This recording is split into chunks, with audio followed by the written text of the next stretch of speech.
వరంగల్ జిల్లా నరసంపేట నియోజకవర్గ పరిధిలో యువజన సంఘాలు వివిధ ప్రైవేట్ పాఠశాల యాజమాన్యాలు శ్రీకృష్ణాష్టమి వేడుకలు ఘనంగా నిర్వహించారు.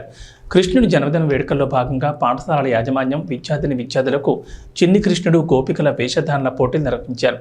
ఈ పోటీలకు తల్లిదండ్రులు తమ పిల్లల్ని ఎంతో అందంగా అలంకరించుకుని పాఠశాలకు తీసుకొచ్చారు. పాఠశాల అధ్యాపకులు వేషధారణ పోటీలే కాకుండా సాంస్కృతిక కార్యక్రమాలు నిర్వహించారు. శ్రీకృష్ణుని గోపికల వేషధారణలోని చిన్నారులు పాటలకు నృత్యాలు చేస్తూ అలరించారు.